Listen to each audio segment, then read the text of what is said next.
Over to Catalonia now, where thousands have gathered outside a court in Barcelona demanding the release of a dozen regional officials. They'd been arrested by Spanish authorities in a crackdown against the upcoming vote on independence, which Madrid calls illegal.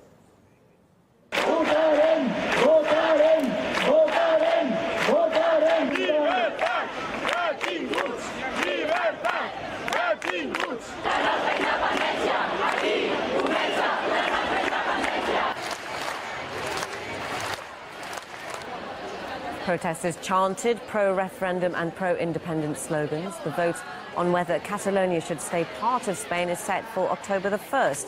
The central government opposes the move in every way and has deployed a wide range of measures to prevent the vote taking place.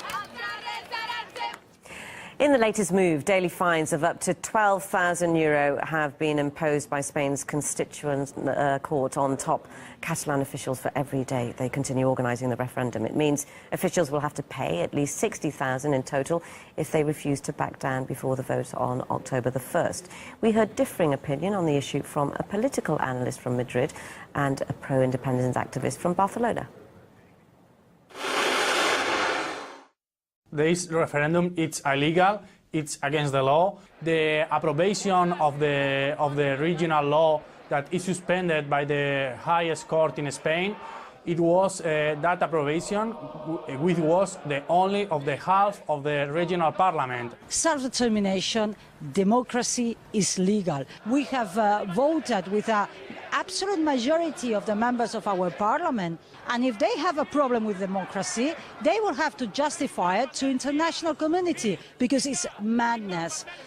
Not only government members are being arrested, private people that they own a warehouse, they are being arrested and they're being questioned. It's here not only against the Spanish law and the European regulations, it's even against the regional regulations. The most important things right now are they have to restore the order and the law in that region.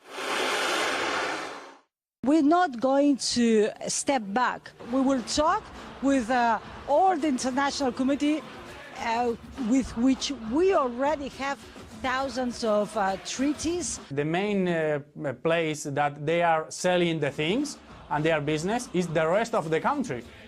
So the business in Catalonia, without the rest of the country, they can't do anything. So that is an important thing. And Madrid is not forcing anything. Catalonia is a dynamic country with gives a net result to the European Europe. We are not deficitarians. We are the ones that most export and the ones that receive the most international investment. There is no compromise on the referendum.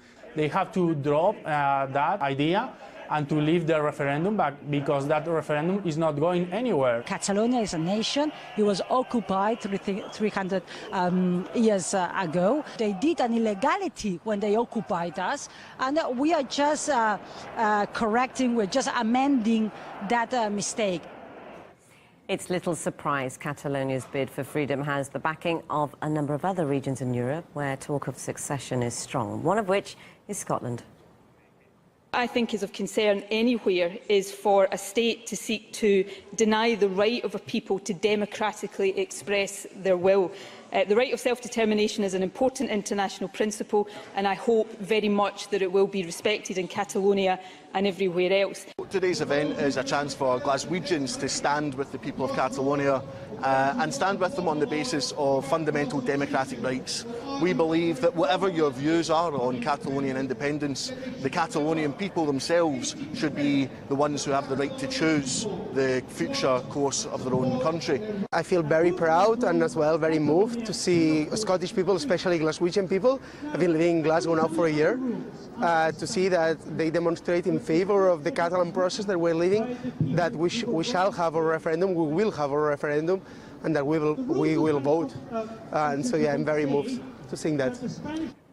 In fact, Catalonia's push for independence was very much encouraged by Scotland's own attempt to go it alone. It held a referendum back in 2014. But 55% voted against leaving the UK. However, following the Brexit vote of 2016, when a majority of Scots went against the national decision to leave the EU, talk of a new referendum emerged again. We discussed both Scottish and Catalonian calls for independence with columnist Leslie Riddoch. For the Catalans and for the Scots, the case that's being made is an aspiring thing. These are nations who want to become states.